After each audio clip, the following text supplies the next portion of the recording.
Good morning, Kathy. It's Shelly and Rocky, and today we're starting on his training. He did really great yesterday. He was a little scared of all the dogs at first, and then in about 10-15 minutes, he's out there running with all of them. He had a great time just releasing and getting to know everybody. He is so cute. I love this dog. What a great personality he has. So he has his e-collar on today. We're just about to start with it. It's a micro, so it's pretty tiny. Today his numbers will be a little bit higher because he doesn't know what's going on, which is why I use a 15-foot leash as well. So the collie that he has, it goes up in increments, and his set is set to go up in increments of 2. So every time I push the black S button, and we'll go over all of this again, but when I push it, it's going up, and I'll start him at a 2, and so we'll go 2, 4, 6 until he complies, and then I hit the red S button and it goes back down to the 2. So it depends on what I set the number on to start with as to where it goes back down to, but again, I'm going to start it at 2. And so when I call him, I'm going to give him both a verbal and a visual cue. So I'll say, Rocky, come, and if he doesn't come, the stem won't stop. So I'm holding the button down, I say come, and as soon as he takes that step towards me, I let go of the button and click down to the bottom number.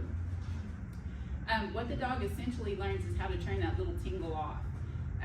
The other reason I use a leash is because if it's not computing, I want him to understand when he takes a step towards me, it stops.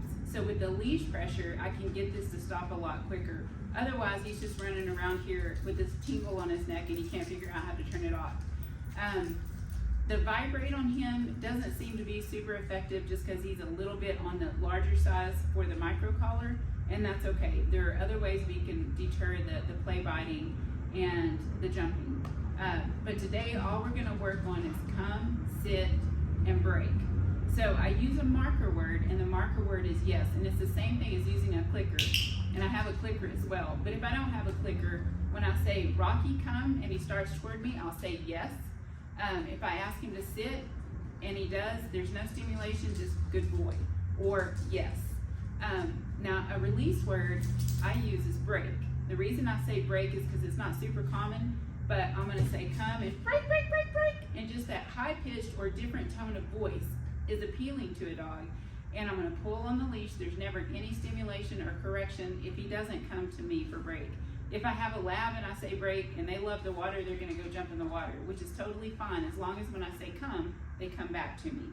So we're going to work a little bit, then I'll come back to you and show you his progress for the day. Okay, Kathy, he's such a little smart cookie.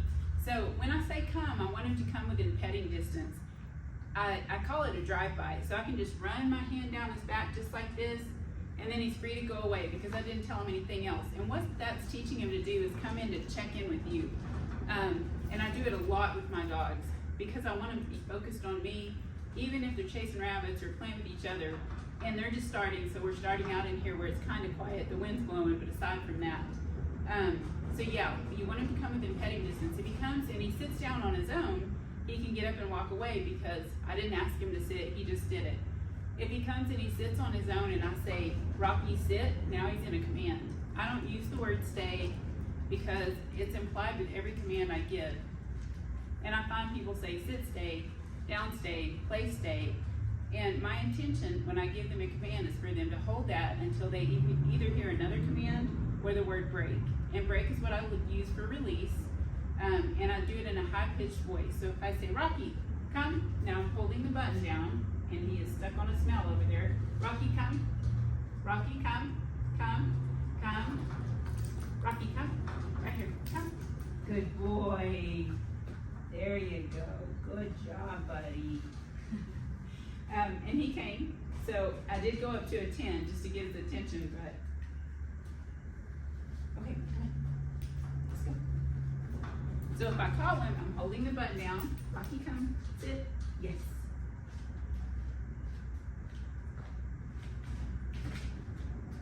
Break. Yay! Good boy, buddy. Good job. Good job. Good. Good. Okay, break. So if I call him and he sits and I ask him to sit and I walk away and he gets up, I'm going to tell you to sit. I'm going to take him back to where he messed up and we repeat the process. his goal is to get to me. And if he comes halfway and he sits, well, he's already halfway there. So I take him all the way back and we repeat the process. If he's struggling with that, holding that sit, I'm not going to go that far away and I'm going to turn around and say break, because I want to give him a whole lot of victories and for him to have fun while he's learning. And he's doing fantastic. So we'll try it one more time. I'm holding the button down. Steady, Rocky, come. Come. Good boy. Come on, buddy. There's a good boy, Rocky. Yay. Sit.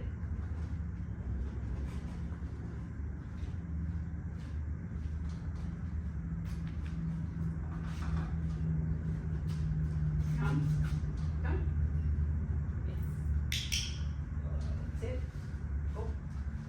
Good sit. Rock. Yay. Good boy. Oh, that's a good boy. Yes. You're so sweet. You're so sweet. Good job. Good job. All right, let's get your friends.